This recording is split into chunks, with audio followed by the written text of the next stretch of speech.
Woof! Welcome, ladies and gentlemen, to the Back Yourself Podcast. Me and Christopher are your hosts for today, as always, on a Sunday evening, and we're coming here with a bit more energy. Chris was looking for his dog scarf, obviously couldn't find it because he threw it so far to the bottom of the bin all those weeks.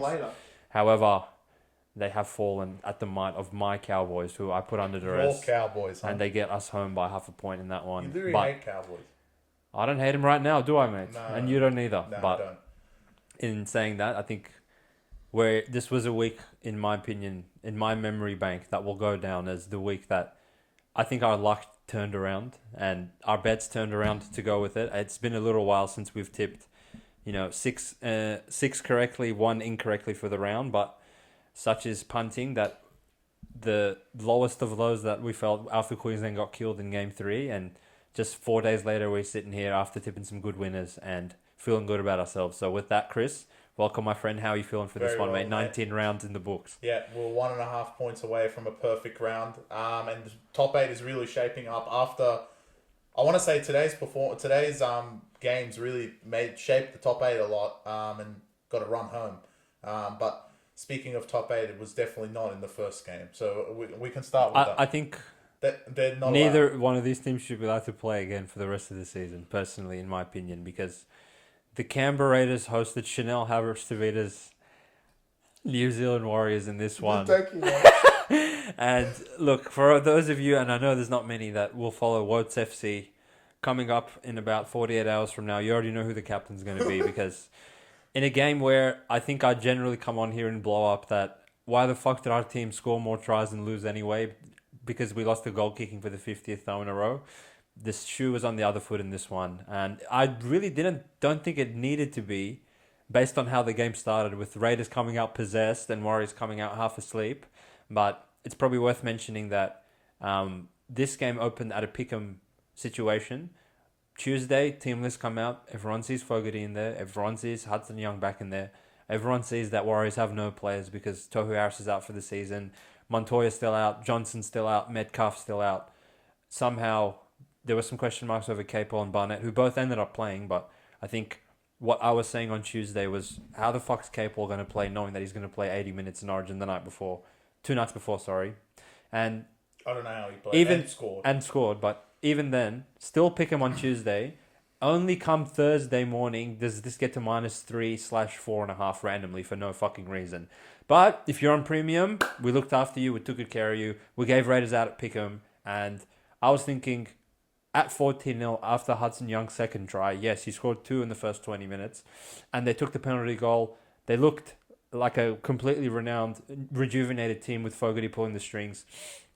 Offensively, they were just marching up the field. Warriors making dumb errors, penalties to compound them, and just didn't look like they even wanted to roll the sleeves up and use their shoulders in the tackles, because Hudson's first try was like absolutely piss weak. I don't know why 25 players would come in on fucking Sebastian Chris, but they did, and Warriors were looking like a shell of their former selves. That to think that these pricks made a prelim last year, I'd seen everything. But obviously it's Raiders, so once the momentum swung, you go pretty much 8 hours without a try from Raiders, which is nothing new for these guys. And Warriors are just putting tries on the board, try on the board. But, they're only going up by 4s. And it gets to a point where, all right, you've scored 4 tries. Raiders have scored 3. You're up 4 points. No, sorry, you're up 2 points only. And then obviously my boy comes in from the wing like a Lamborghini. Xavier Savage of War comes in through the grubber. I think it was a bit of an awkward bounce. So Tuivasa-Sheck, shout out to you for being the best fullback. Forced reluctantly by Andrew Webster after Tuivasa breaks his head in half. That, all right, I have to eventually put Roger in there. He scores a try, runs for over 200 meters. Looks like a Dally M, former Dally M winner that we've been banging the table saying, wake up and put this cunt to fullback for weeks and weeks. I think he was just a little bit late on the ball on that one. So Savage scores, puts them up 4, and puts them up 4? 6? 4, 2. 6. 6, sorry. 6, yeah. So he puts them up 6, and they've scored equal amount of tries at this point. And then you're thinking, all right, Raiders have pulled it away from them. Warriors probably like similar to the Dogs game where they lose a heartbreaker. They've lost a few of these now. Like, they should give up. Short kickoff. retained Within possession. 30 seconds. Literally within 30 seconds, Raiders conceded to them. And old mate, like Adam Fanua-Blake, like he has done so many other weeks in a row, just fucking gets a short ball from D walks. And obviously one-on-one, close to the line, no one's going to bring him down. Takes a little step closer to the fucking post, brings it all the way around, puts the ball down. And at this point, I'm thinking, all right, like, thank God we took Raiders at Pick'em, because at least if these cunts can wake up to themselves and win in Golden Point, like we didn't lose on -1 or 2, like probably a lot of other people did. And then, look, unfortunately, Harris DeVita, not the first or the second preferred goal kicker in this team, because Pompey also went off injured at this point. He should not be the 17th rated goal kicker in this team, because to miss that, like, that's really, really bad. And I think, like, if you are able to pinpoint an exact moment in the time that a team should just fucking give up and quit on the season, Right now. like for them to lose the heartbreaker to Dogs by the field goal and then to back it up and lose like that to Raiders of all cunts, who gave Tigers a win, I'll reiterate to everyone. It was a really heartbreaking loss for the Warriors. They do get the reprieve of playing Tigers in Mount Smart next week, but outside of that, I think week by week we're getting closer to getting the red permanent marker out and scratching their name off the list of top 8 contenders for this one. But, you know, mathematics is a funny thing, and everyone's mathematically in it, unless you're Para, Tigers, or Titans after today. So, I don't know. No, they're not. They're permanent markers through them. I mean... Warriors? Yeah, it's done. Yeah. I think the result of the Titans losing helped, but the result of Cowboys winning definitely didn't, because Cowboys are now, with 2 buys, are in the 8, and they still have 2 buys to spare, and they have 10 wins. So, good luck to the Warriors trying to chase that down. And losing the games they've lost some heartbreakers. It's just been an off season, and like Harris Tavita he's actually been, to be honest, to take a year off, Yeah. and come back. He actually has been pretty good. Shakespeare. He's been okay. I think he's been good. 5'8". He's been fine. Obviously, he's not supposed to be there in the first place, because that's supposed to be Metcalf. But look, he'll shake it off. I'm sure they're going to piece and rape the shit out of Tigers. Are you? But we'll get to that in the preview. Because Tigers are god awful. But Raiders, you can't suck as well. So I mean, Hey. The only reason there's not red permanent marker through them is because they got the 2 points. Other than that, No, it's through them. wow, they're awful. No, it's through them. No, it's after not. the They have a Tigers, chance. after the Tigers lost, like mathematics doesn't apply to these cons. They're fucking pathetic. They have a chance. Fogarty's Like- back. They look much better, They look good to you, did they? especially the first 20 minutes. Yeah. What about the next 60? It's Raiders. They're actually really god awful. Yeah, I know. The more I sit and think about but it, they like find ways to win. I feel like they were topped in a victory of god awfulness by the cunts I'm about to get to in a minute. But Raiders are fucking putrid. They're putrid. Like, I don't think many teams would have allowed Warriors back in that game whatsoever. But Raiders pulled that off. There is So, a few. yeah, a couple. Obviously, like Para, Tigers, Titans, Titans, Dragons, possibly. maybe Dragons, but Maybe the new Dragons are a bit the different. Raiders, like, the fact that they're knocking on the door South. and they're above like teams like Broncos and South. just Souths, like, I may as well just start talking about them. Just before I do, Chanel Harris DeVita, I know you had a tough, probably 48 hours after that game. I think you're copying it at many angles. In all seriousness, look, you're not meant to be one of the preferred goal kickers. You were thrust in there by necessity through injury. And in the grand scheme of things, it really doesn't matter that you lost to Raiders, because you guys have been very mid and have really fucked yourselves much earlier than this anyway, mate. So keep your head up. I'm sure you'll be back, and there'll be better times ahead for you. You're a good player. It's good to have you back in the NRL. Back run poems. I think, like, you have a bright future ahead of you, mate. So keep your chin up. Now we should go retire and write poems. Like, what was the point? I wouldn't want to read his first one, mate. That's all I'll say. But what I will read into is the overs-a-thon come 3 p.m. on Saturday. Your turn, my turn. My turn, your turn. And after 80 minutes, we see on the scoreboard 42 points to the 28. to the glorious, mighty South Sydney Rabbitohs. Some could confuse them for the Kansas City Chiefs or the Harlem Globetrotters after that performance. And they still managed to concede 28 to Tigers through all of that. So, Chris, I feel like I talked your ears off in the first game, so I'll allow I you, don't really care. It's as your fixture. the Tigers ambassador, please let Well, me my know your other thoughts. 2 teams are all off this week, so I can't be the ambassador of them. Who's the second one? Dragons? Dragons and Power. Oh, yeah, right. And Queensland. And Queensland, obviously. I guess Cronulla as well. Not anymore. Tigers, Look, they weren't that bad. I think discipline-wise, they need to wake up. They didn't... To be honest, they didn't really do this earlier in the season. So Benji's point last week, which made it real apparently, was that he didn't see his team quit. His team, again, didn't quit this time. Last week they did. This week they didn't. But the discipline through the ruck, we call out like the six again constantly, but most of these were pretty just. And if you're giving South set plays, like when South with Latrell and Murray, they would have put fucking 70 on you cunts. I mean, it would have been absolutely diabolical because they love the set plays, right? They love just getting piggyback out of their own yards, and they score at the other end. And to be honest, Tigers were in this. They definitely looked good offensively when they did get to the ball, but South were just a little bit more disciplined, and that's pretty much what won them the game. On terms of South's front, I mean, if these motherfuckers make the 8, I've seen everything. The amount of calls they got because of Tigers, big idiots, is sensational. On top of the fact Tigers couldn't hold the ball for more than 3 seconds, and you still conceded 28. There were moments I was just like, what the fuck is South doing? The De Silva try, I mean, where are the South players? God awful defense, and it looked like the old South defense. Luckily, Tigers are just that god awful. I actually think if any other team played you guys, they would have beat you. I agree, yeah. Because in the performances you played against Para, you were much better than that. And night and day, bro. Yeah. Like they're defending much better. You're defending like Para was that day. And if you played like that against Para, you would have lost. So who scored the first Tigers try? Galvin. The same thing. The guy walked through. De Silva Pereira, just walked through them like. And then he scored the next. Absolutely awful. 10 for no reason. I want to say that I'm 100% certain the wrong team covered in this game. And I think I'm 60-40 in the ballpark of the wrong team won this game. Because for South to come out and just, score a couple fluky tries, I want to say, any game Tane Milne has 4 tries, weird shit was happening. Yeah, that's true. And all right, the first try, Tigers wake up. Like, you can't concede that to Moali 5 minutes into the game. But the second one where Milne just pointlessly has the ball on last tackle, grubbers it, and it just so happens to land in the lap of Cody Walker. I'm not going to kill Tigers for that. And then from that point forward, De Silva just walks through the South's fucking defensive line twice. And then you look up and Tigers are leading 12-10. You're like, well, what the fuck are Souths doing? 2 seconds later, Tigers quit. It's 22-12. And you're like, well, what the fuck are Tigers doing? And then it's 24. And then 2 seconds later, Buller scores on the stroke of halftime. And then Stain scores 2 seconds after halftime. And then you're thinking, what the fuck are Souths doing? So it was just like a give and take process of who's like... more awful. Who's more awful. And I come away thinking it's South. To be honest.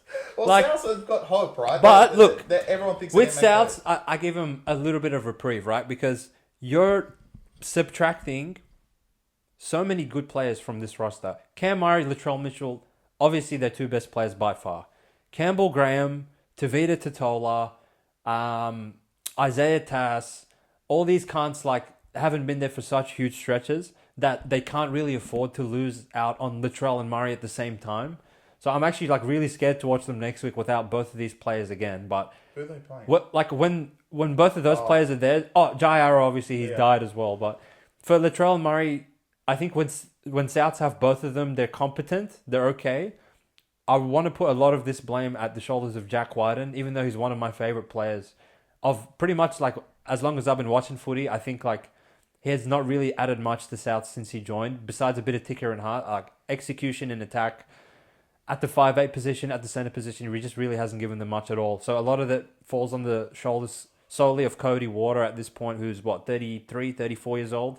He's not the Cody Walker that's given you 35 try assists in previous seasons, or a Dally M 5'8" of the year, or I don't think anyone's even, besides you, maybe mentioned him in Origin in the same sentence, probably in the last 12 months. So good for Souths to get the win. I think the point in which this game completely got tilted on a 180 was, that Tigers winger, to drop the ball like that and donate South to try when they physically were on the ropes. Souths were one bad call away from quitting, and I feel like Tigers could have actually 13 plus them at that point, but Tigers drop it, don't even give themselves a chance to try and defend their error because South score immediately off it.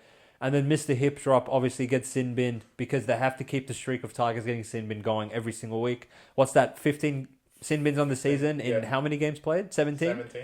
So they're pretty much going at 1 a week, which is awful. for a team that's already devoid of talent. Like, it was only going to be one-way traffic from there. But if I was to handicap this game again and Tigers were +10 against that Souths team, honestly, it's a no-brainer. Souths are really bad without all those players. Well, they don't have it next week. Oh, they have a bye. Now it's close to it. They play Raiders. So might as well have it's one of the 19 variations of the Battle of My Allegiance. So you'll have to tune into the preview to see which way I lie in this one. But there was absolutely no doubt about which way we leaned in the 5:30 slot of this round. And after 6 weeks of getting our faces smeared in the dirt, back in these pricks, the Brisbane Broncos are back, baby. Adam Reynolds is back, mate. Talk to me. Was he the magical answer to solve every issue that Broncos had? Or did they just play Knights? They played nuts. I mean, he does help a bit of the decision making, but to be honest, you'll see it in the team of the week. Walsh was amazing. He does some dumb things. He's rocks and diamonds, right? He tries to do too much, we get it, but his blistering speed, his ability to get to the outside, they were tearing him up on the right side with him and Mariner. And then go the other way and go to Ricky. I mean, they were tearing Knights apart when you would, even with Carrigan and Haas, I just want to say, first of all, before we get into that, Carrigan, I don't know how you played. Yeah. You, Capewell, and Barnett, I mean, you guys probably played the toughest games, and hats off to you guys for playing again. But Brisbane did play a shell of themselves from last week, even without Selvin Cobbo on the outside. Jesse Arthur's played pretty good at wing. You couldn't name a bad Brisbane player, to be honest. Knights, on the other hand, were awful. You said it during the game, and I'll say it right now. Do they forget they have Kalen at fullback? Do they think Fletcher Sharp was still there? I don't believe these guys. You'll see Wokes of the week, Hastings in there, because he deserved awful. Yeah, service from dummy half. I mean, service from dummy half, awful. Crossan was in the team as well. Giving him all away this time, but Hastings was god-awful. Putrid. Just not controlling the boys. I'm not going to leave the main vector of this problem is one particular problem. I'm going to leave that to you because it's your boy. But at the end of the day, Brisbane, I want to touch wood. They could be back. Next week is a big tell against the Bulldogs at home. They haven't won at home in God knows how many games. I can't even remember the last time they won at home. So I'm excited for that one. But Brisbane back in the winner's circle, and look, with their draw, they're not that bad out of the 8. Everyone seems to fucking lose to each other. So, I mean, anyone's a chance to make it. On to the main point of the argument. We'll give it to Sam. All right, look. It takes a lot for me to get to this point of making the statement that I'm about to make. But honestly, Adam O'Brien, what you did on Saturday evening, it was a fireball offence from you. And for you to actually allow Bradman Best to run out there, knowing that he carried a hamstring injury into the Origin round, and he was even a 50-50 prospect to play on Wednesday night. He plays 80 minutes. He wins the game for New South Wales. Round of applause to him. But for you pricks to put him through a fitness test the day before game day for Saturday and claim that he passed, and 8 minutes into this game, he comes off and after sprinting 5 meters to try and get to Reece Walsh, limps off the field with a hamstring injury, knowing that you're trying to make another finals push similar to last year, and you already can't score. And a lot of the offense falls down to your 2 strike weapons out wide, and Bradman's one of them.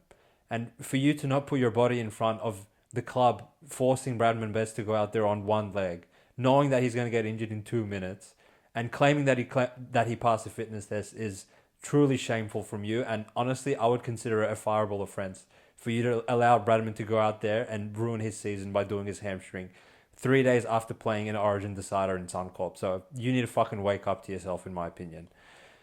Second to that, honestly, I think he shouldn't have even played Gagai, because at the age of 33, I mean, he was busting his ass out there on Wednesday night as well. And after playing 80 minutes in that, he clearly was not himself, just allowing Dean Mariner a fucking red carpet into the try line. He could have scored 3 or 4, to be honest. He scored those 2 early ones. He broke the line, and he was the one that set up the Ezra Mam try as well. He actually looks like he's actually killing it at center. So that was good that they had... See, if you took notes, Cobbo fucking played Origin on the weekend, and on Wednesday night, sorry. And Kevy was like, you know what? I'm going to give this guy a rest because his body just isn't right. But apparently you just want to fucking win the... This is like a decision you make where, all right, you got a bloke carrying a hamstring injury into a grand final or something, and you just need him get through one more fucking game, and then you're like, all right, I'll risk it because Like it's all or nothing. But that wasn't the case for you guys, and I feel like you were deluding yourself into thinking that you're going to beat Brisbane in the first place, because I think like Chris and I were all over this one. It's had been a minute since Reynolds, Carrigan, Haas, Walsh, Ezra, Katoni, all these players were healthy at the same time. And obviously the big news is Adam Reynolds is back after about a 3-month layoff. And they said it in the Fox League post-game interview that they did. I thought like defensively he was outstanding. Looked very deliberate that Knights were running down a lot of pain down his channel through Pierce Paul, who's not easy to tackle on the best of weeks. But I thought Reynolds contained him very well. His kicking game was outstanding. And I thought he just steadied them a little bit, which, don't get me wrong, they're still quite unsteady. And a ruthless clinical, keyword clinical Brisbane team honestly would have put 40 or 50 on these cunts because the first 20 minutes, obviously Knights can't score. So like that's just their MO. But Broncos set after set on the Knights trial and didn't really look like cracking them either until obviously Dean Mariner broke them after about 25 minutes. Reece Walsh felt like he was pressing a little bit too much. Some of it was great. Some of it was boneheaded. Kicking out on the full for no reason. Dropping the ball. Pegging the ball at like players in not good positions. But I think where Knights fucked themselves in this game was once Broncos got off to that shaky start and allowed Knights quality ball in the Broncos 10. Broncos just were able to repel them for long enough to the point where Knights had to return the favour on the other end, and they just didn't do that because you can't contain Brisbane when they have this many strike players on their team. So Knights, you can't say a candidate for the red marker. I would say like it's probably the Newcastle part is crossed out. The Knights is still there purely because of will lightning strike twice based on what you idiots did last year. We're going to give you that at least. I think like 90% of your problem in attack is thinking that Fletcher Sharp's still at fullback. The fact that Kalen Ponga won a Dally M at this club is actually just speaks to the caliber of player he is, because Jackson Hastings, Crossland, Gamble combined for 20 pace between the three of them, and it's like they look at Kalen and they're like, "Nah, I'm better than you, bro. I'm not going to give you the ball, bro. I got this, bro." And it's just like you don't. You physically don't. Agree. So that's pretty much what it boils down to. The only thing I want to mention on top of your point about Adam O'Brien, he's actually done this before with Kalen. I think last year when he had a hip pointer injury. Earlier this year. The Dogs game. Dogs or Roosters? The Dogs. Was it no? No, because he played the Dogs game, but he played it out with... He may as well not have played. Yeah, and they got pumped. Yeah. Yeah, so this is the second time. And this one might be the dagger of your season without Bradman Best. We don't know the severity of the hamstring as of yet, but, you know, for him to come on in 8 minutes, it doesn't look great. And, you know, already having that injury going from Origin is not a good look. And look, honestly, Adam O'Brien is just a terrible coach. Yeah, there would be... Look, I understand Kalen playing because he came off the bench, but there's no reason for him not to play. But Best and Gagai shouldn't really be out there. Knowing that Brisbane is going to name Reynolds, Carrigan, Haas, and everyone, he knew that the day before. Just be like, yeah, we'll lose the battle, we'll win the war. And sometimes you just got to tap off and be like, you know what? Fuck this. Let's not play these guys. It's better if we don't. And you didn't do that, and you lost anyway. So on top of that, you copped it so much. So it's a costly mistake for the Knights season, and could be the season toast. Yeah, agreed. Speaking of the season, upset alert, baby. Speaking of a season that's not toast and absolutely on the rise, the Melbourne Storm hosted the Sydney Roosters, and my God, what an ambush! Yeah. My upset alert. The Roosters players ended up playing, but it didn't fucking matter because it didn't look like they were there, half of them. To be honest, again. We say this a lot about Cowboys, which we'll get to them, but there was serious question marks on. Did they even play? I mean, which Origin player played good in this game against Melbourne? Crichton wasn't great. Collins wasn't great. Leniu was probably the better of the three. Leniu was probably the best off the bench, but again, he was off the bench in Origin, so I didn't expect Swally it. was good. I mean, Connor Watson was awful. Awful, yeah, terrible. So, look, again, back up. If you're going to back up, play like Haas, play like Carrigan. I don't know how he played like he did, but again, he played like he did. Play like Walsh, he had rocks and diamonds, but at least he got the points on the board, right? So, if you're going to back up, at least do that shit, as far as I'm concerned. But Melbourne, I struggle to understand how their forwards managed to continue to do this. Because on paper, they're awful. And without Nelson and Welsh, awful. But my God, they gave him a crack. And whatever they found on this left edge with Halif and Grant Anderson, I mean, wow. Where are these two come They from? completely outplayed Dom Young and Tupanua. It's crazy. It was just a domination on the left-hand side. Hughes was great as per usual. Pappy was doing himself. I thought Grant had a great game as agreed. well. He was great. And, giving it one to Brandon Smith was really funny, especially being past Melbourne. But again, one of the stats that I think you've probably seen it everywhere, is the Roosters since 2020 are 1-18 against Penrith and Melbourne, which is not a good look when you're going to fight for a premiership against these two teams. And likely right now going to have to beat one or if not both of them to make the grand final, depending on what you do in the prelim. Actually, you're going to have to beat both. At some stage. It's going to be a very difficult task for the Sydney Roosters. But again, I don't think they played like themselves. They dropped the ball, they gave penalties, discipline. And Trent Robinson, you know what? It was a pretty funny take you had earlier in the week that you can compete with them if you just clear up your discipline. But it seems like you're just a walking puppet. Two sin bins later, yeah. They don't listen to you. 2 sin bins later, countless penalties and errors, and you guys lose to Melbourne. And to be honest, like, you can go out in the media and say whatever you want. I know what this team's capable of, and they do the same garbage every fucking week. And conveniently, it was Radley again, which is hilarious. And Watson. Which was really funny. But Melbourne are the team to beat in the comp at the moment. I mean, yeah, wow, they're really 14 wins, 3 losses to 3 shit cunts that they don't really care about. So, fuck's sake. And to be honest, if you actually think about it, we said last week or the week before when Penrith played Brisbane that when they play the good teams, they turn it up a notch. You can't say that. You can say that about Melbourne as well. And they've beaten Penrith. And so there's also that's when they do play them, they do turn them up a notch. They've beaten the Roosters, which is the true test. They did lose to Cronulla at home, which everyone's going to write them off, but Cronulla are a top 4 side, so they're counted in there. They haven't played Penrith on the road yet, so that's going to be interesting. But at this moment in time, even if they lose that game, they're probably going to be minor premiers anyway.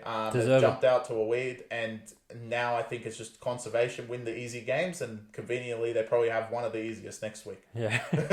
Yeah, wow. Like, Melbourne really shocked me. I think I was tossing and turning, and out of loyalty for my partner on the Back Yourself podcast, I ended up taking Melbourne with the points in this one, just because I thought, all right, like, pricing-wise, Roosters, it's a bit of an ask for all their origin players to go and back up in Melbourne. I knew Roosters would be hungry to try and erase that or add another win in that column, which it's just one at the moment, out of 18 games. Very scary. But I thought, like, Melbourne actually even came out as probably the more desperate side. You give this team a bye, you give them a game at home, you take away a couple of their players, but it really didn't matter.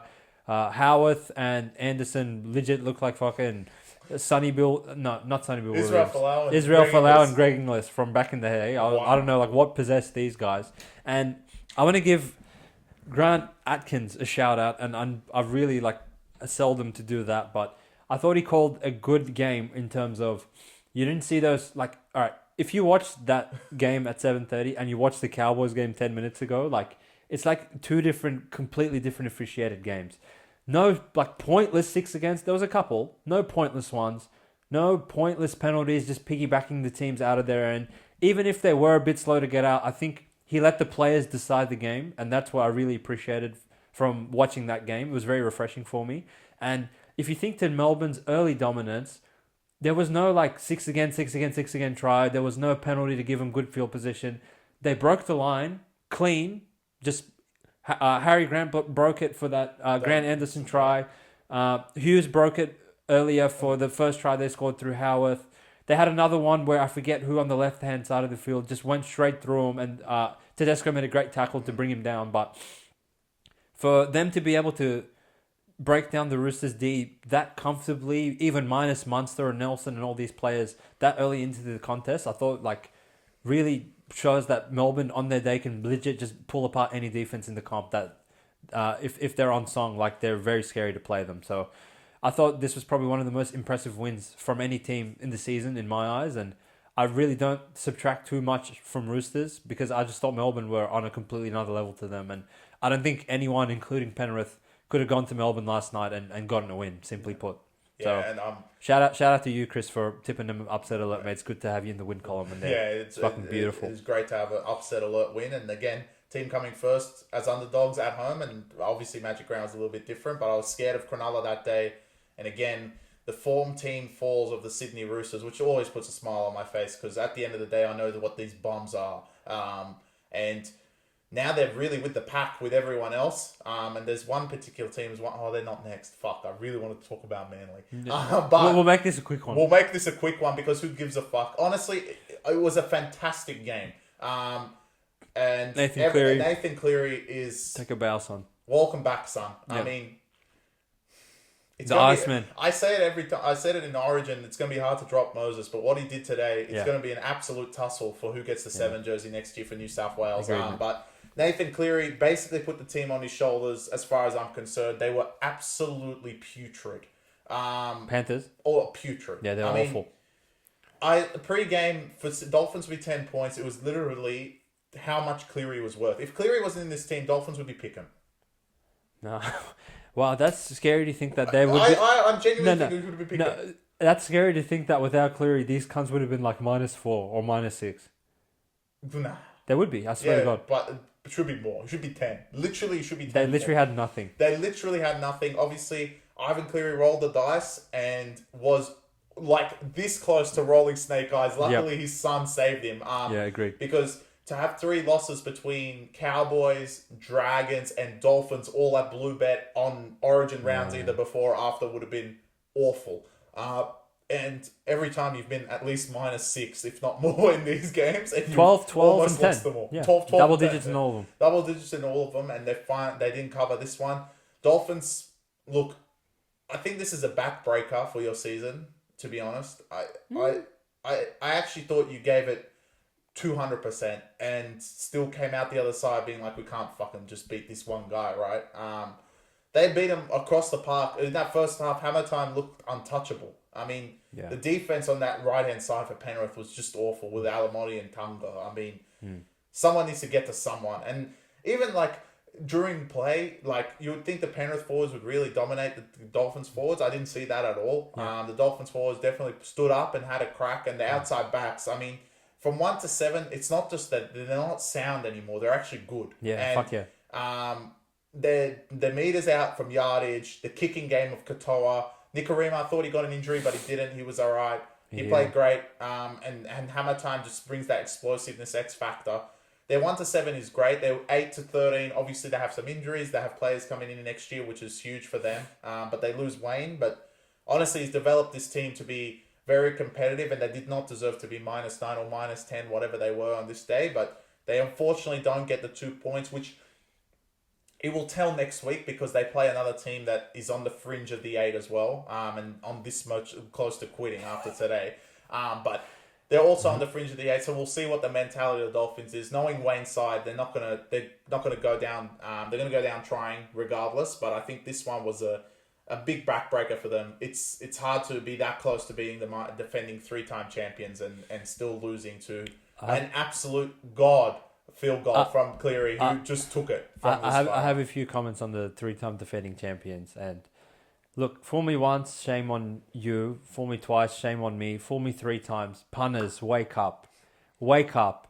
This is not a team that has the depth like they did in the previous seasons that you can take away Luai, To'o, Liam Martin, Isaiah Yeo, and still have them be -10.5. Like, so what the fuck was the implied line of if all of them played? 20 against the top 8 team that can actually put points up on the board. No, it's not right. And you just can't expect them to go out there and just, trot out some of these pricks that literally are not first grade standard and expect them to cover double-digit lines. They didn't do it against Cowboys with no players. They didn't do it against Dragons with no players, in which they lost both of those games outright. Thank God the Iceman was back today. Otherwise, honestly, they would have lost 13 plus easily. Yeah. Easily to Dolphins. And look, Hammer Time, shout out to you for backing up. You didn't back up for much because I don't know if you even played on Wednesday. But he played good at least. But like Chris mentioned, you played fantastic. Every time you touched the ball in that first half, you looked deadly. On the backline shifts, again, that Penrith right edge, you take Liam Martin off him. Jesus, they're just conceding to anyone. And 2 tries to Hammer Time. Like, it looked like he could score 4 or 5 by the end of full time. But I think the Moses Leota try that they considered was pretty backbreaking, and for them to play the last 10 minutes of this game without Josh Kerr, I feel like the ref tried to give him a break of all right, I know you flopped, I know you're staying there. I don't want to decide this game by tying it and sin binning you. Please wake up, get up. He's like this. He's just I'm just gonna chill here until I get sin bin. All good. I think Penrith did the right thing by taking the 2, and obviously the Iceman 40 meters looked like 10. It looked like 10 meters, and What a kick. that's what they're paying the big bucks for. It was good. It's good to have him back. It's good to have him back after about 2-3 months off, and you just wish that his hamstring doesn't betray him for the rest of the season. So we see the best version of this team. Very healthy for a hamstring injury, to be honest. With a lot of, I think unlike Adam O'Brien, they were very precautious. Yeah, they must have been because we had bicep injuries returned with Fogarty and Reynolds, so we didn't expect their kicking game to be awful, which it wasn't. They were both great, but for Cleary's kicking game to be that good off a hamstring, they definitely took care of him a lot. Dolphins. Head up, boys. Head up. This is what good clubs do. I mean, the good teams in the competition protect their stars, unlike Newcastle. Adam O'Brien. And make sure that they're healthy going into the business end of the season. I'm sure they've circled on their calendar, so has Melbourne as of right now, that fixture at Bluebet, which is going to be an absolute war. They haven't. Melbourne's just circled Para next week. Which that should be a walkover in my opinion. Well, they should. Speaking of walkover, the Manly Seagulls hosted the Gold Coast Titans. Manly Seagulls. Your Manly Seagulls, yes. They overcame your jinx of you claiming that they are the best offense in the league by putting up yet another 30-burger on their opposition. And it looked a little bit shaky to start this game with Titans scoring back-to-back tries by the 15th minute. And Manly, I think they looked a little bit like Manly of old, fuck me, they're just conceding to anyone, but it doesn't take much to get this team going, does it, Chris? No, it doesn't. They showed some defensive resolve, which was good. I mean, Titans notoriously are pretty good defensively, but they were awful. And they couldn't crack, to be honest, outside the first 15 minutes. But then again, it clicked again. And I'm going to say it again. The best offense in the competition just went boom. And, I mean, to score 2 tries on either side of halftime within 2 minutes and total 4 tries in 15 minutes on either side of halftime. Wow. The Manly offense is absolutely churning. I give 15% of the credit to Brookie. They are exceptional there, and they look exceptional when they're playing at Brookvale, and they did their job. I said it in the preview. Win by 7.5 and think about next week later, and they definitely did that. Not just 7. They might as well have won by 27. They beat the shit out of the Titans and didn't let them score from the 15th minute, which is unmanly especially defensively. Agreed. But the whole team is absolutely on song. They lost players across the park. Think about it today. Lehigh Hopewada, God knows what happened to his eye. I actually don't know. Fractured eye socket. Fractured eye socket. I don't know what happened, but he scored. And as Manly do usually, the outside backs, the centers, and the fullback all get tries. And this time, I think everyone scored. Gaz, did he score? Don't think so. No, Garrett Turbo got 2, one of the Saab scored, Brooks scored, Talau scored, Hopewade scored. So as per usual, the outside backs all score. And Ben Trebojevic, who went to centre, scored as well. So on the outside, that's where they are great. But it's scary to think what would have happened to Titans if Olakau'atu and Kola was in this lineup. Wow. They could have lost by 60. So, look, Titans, reality check. If you guys have a chance in this season, again, it comes down all to next week, which becomes a really big game for both Dolphins and Titans if they want to make a push to the 8. And Manly... I actually, when I looked at the table, I couldn't believe it's true, but Manly leapfrog everyone, it seems, and goes straight into 5th place, and are 1 point behind the Sydney Roosters and the Cronulla Sharks, which is insane. And Manly are definitely back, absolutely flying, and the big one next week, and could be a top 4 clash, is Manly versus the Sydney Roosters back at Allianz. Unfortunately for Manly, Lehigh seems to be probably not going to play next week, and of course they don't have Olakau'atu or Kola, which doesn't mean they're full strength. So there's only one way I'm leading in this one. Unfortunately, even though I love my Manly Seagulls, they have a great offense, absolutely churning at the moment. But I think next week is going to be a bad timing for them. But they've been playing great at Brookie. They seem unstoppable at home. And if they do finish in 5th place, God help the team that comes 8th and goes there, because they're going to get fucking annihilated. Look, I want to comment on your analysis in terms of, you look at the ladder and you're like, wait, Manly are 5th? When the hell did this happen? And you think back to a couple of weeks ago when after a long time of being out on the sidelines injured, you saw, all right, like Turbo's back, they're coming off a bye, and at this point, Olakau'atu was still there, Kola was still there, and I feel like they got their soft part of their draw at the right time. Obviously, going to Cowboys seems difficult on paper, but even like today, those cunts were not impressive at all. They're just like, they're not what they used to be. It's not like a daunting task to go there and get a win. So they beat them. Last week, they beat some dicks. Who did they beat? Manly? They killed someone. Knights. Wow. But they had no one. To play Knights in the Origin round, like where you get to keep Turbo, fantastic but for they them. fucking killed them. Of course they would.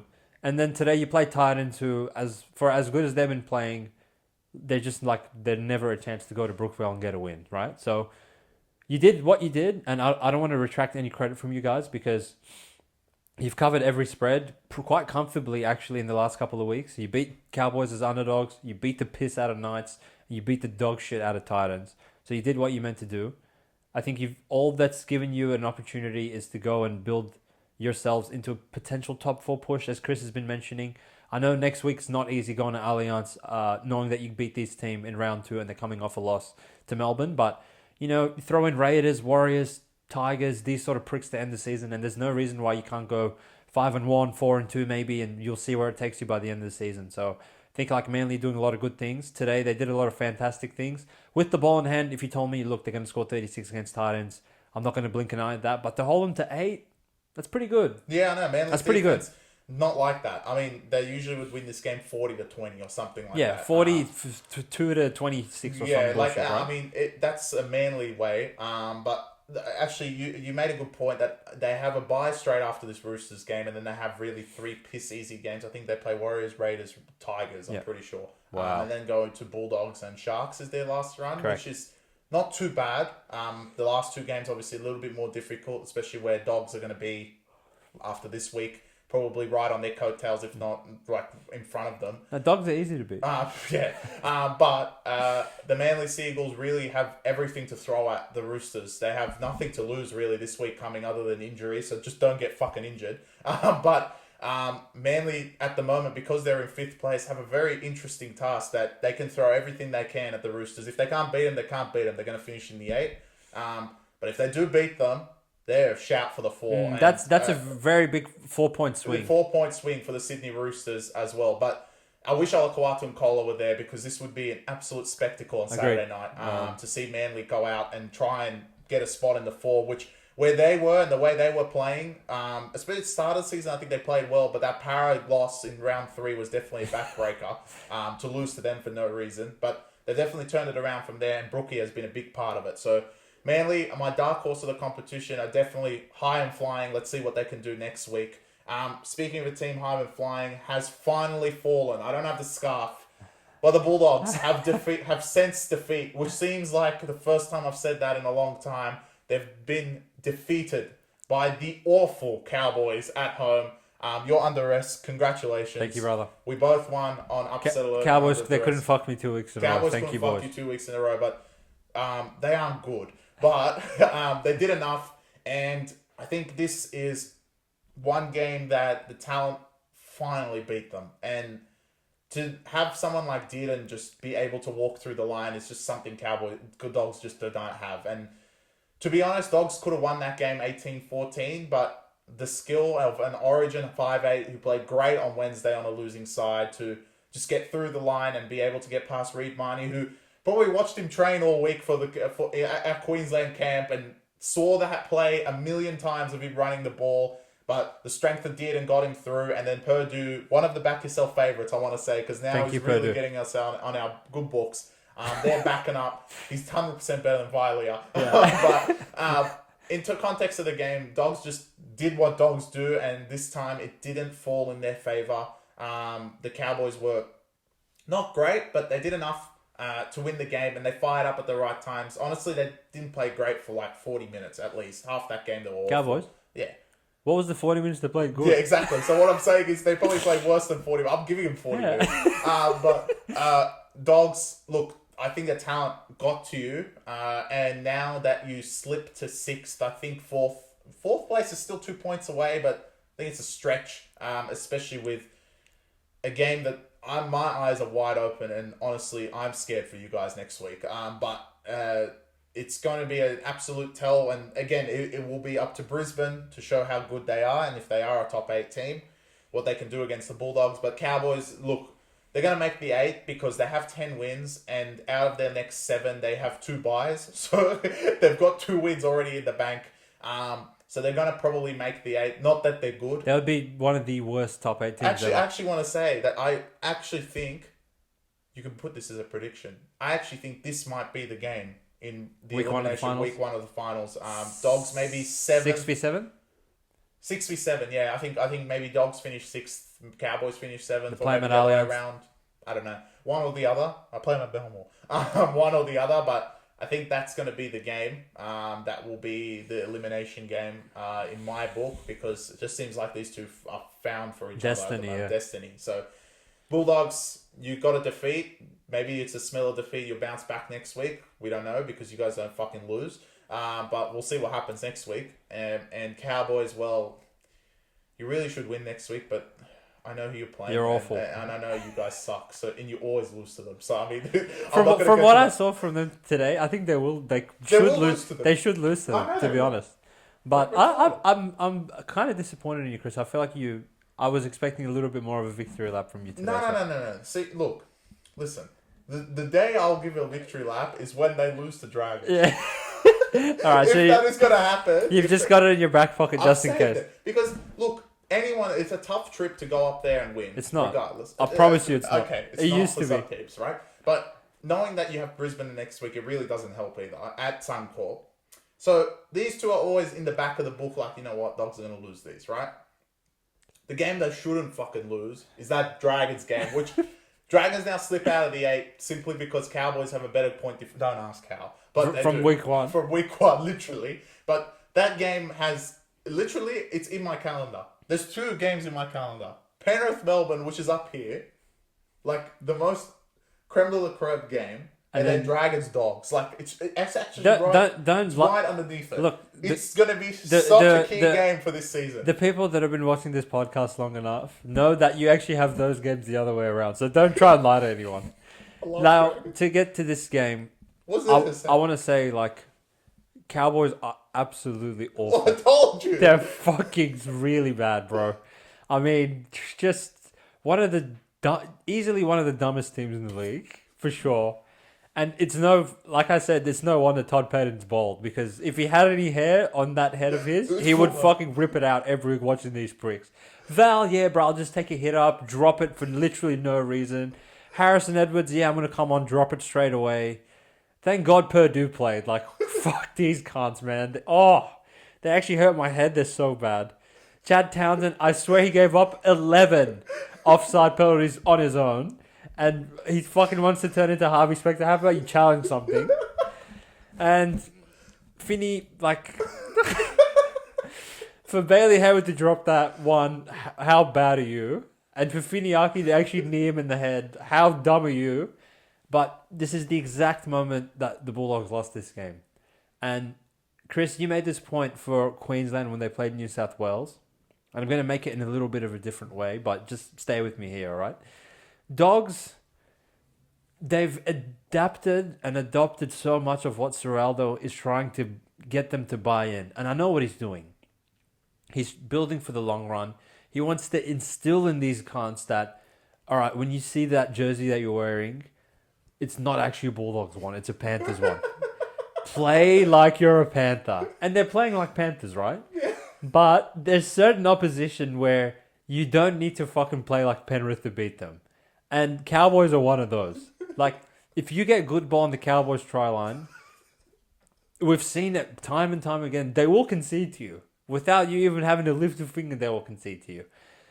Now, Bailey Hayward gets smashed in the head by Finney, and you can't do this. And you're already up 2 points. So, I don't know. Are you trying to cover plus 3.5? And that's like what your rationale was? At this stage, look, I thought Hayward scored like straight away. And I was like, all right, call full time. Cowboys are going to go down 8, whatever. Like, they've just fucked it. And then I see the replay. Thank God the ref called that he'd lost it live. Because that coward in the bunker 100% would have said insufficient fucking evidence and he would have awarded a try. He dropped the ball. That's fine. And at the point where the penalty was given because Fini Fuyaki smashed him in the head, if you cunts had tapped and gone, as a person that was actively rooting for Cowboys to win the game, I would have been like, fuck's sake, 10 times more than you cunts putting up the 2. I was like, they're taking the 2 to extend their lead from 2 to 4? Are Raiders playing? Like, what the hell? And then I'm like, well, they're going to score. All they need is a try. Like, if they needed a try before that and they needed a try after it. So, like, you really didn't accomplish anything by taking the 2 in that stage. And then, as Chris alluded to a bit earlier, rule number 1 when playing the Cowboys, do not fall for a Tommy did and show and go. They fell for the Tommy did and show and go. And thank God Purdue was on the left side and it wasn't Vilea. Cowboys go score under the post, and then they just hang in for dear life for the last 7 minutes, And Bulldogs, after all that possession and the Kiraz try and all this happening, they end the game with 16 points. Not that flashy, but I still leave this game thinking Dogs are definitely a better team than Cowboys. And for Cowboys to win, I think it was actually just the rugby league gods evening things out because, in my opinion, Dogs, you should have lost to Sharks. You should have lost to Warriors. You go back-to-back 1-point wins, and then, honestly, you should have beat Cowboys tonight, in my opinion. Definitely, if Hayward scored, you would have won. If you just tap and gone, I think you still would have won. And irrespective of all that, Kiraz's first knock-on, just pointless reason for Cowboys to even lead in the first place. And I feel like the wrong team won in this game. So, it's not the end of the world. You still find yourself well entrenched in the top 8, but, not yet. Going to Suncorp next week, all of a sudden, Brisbane look like a bit more of a tougher opponent than they have weeks prior to this one, so we'll see what you guys have to offer if you can bounce back next week. But I thoroughly enjoyed you cunts finally losing a game after what it feels like 3 months of you guys just putting the dagger in our eye back to back weeks. Well, yeah, I mean, the only your point is very valid. You got to know your opposition, and I don't think Dogs did in that situation. And I hope for all the Dogs fans that they learn from it, because if you do this bullshit again against Brisbane, you probably concede 2 tries in that last 10 minutes. Yeah. I mean, they're the wrong teams to go and take the 2 against, knowing how good their offense is. And we were watching the game live just here, and my concern with Cowboys is not when they have the ball in the 10, because I know they're going to fucking score. Some garbage, someone passes to someone, some kick in the air, God knows what. And every time they scored. So that's not my concern. It's when they get to their own 10 and the Red Sea opens up and they just let teams walk through, right? And because Dogs didn't continue to attack it after they saw, think about it, they saw Hayward walk through. Was a referee decision away from giving try? If he gave try, there was no way the Broncos was going to overturn it. And then you backtrack from that and go, we got a lucky call, we're going to take the 2. Yeah, really fucked it. To be honest, I get he hit in the head, but one of my most frustrating things in this sport, and it seems to always go against us, is when they call something knock on and they find some miraculous else that something else happened and that's why they give it. And it's happened twice, conveniently, with 2 fucking Bulldogs players. One in Origin when Reece Walsh apparently tapped Critter in the head after he dropped it, and they go, all right, yeah. And that was in Origin.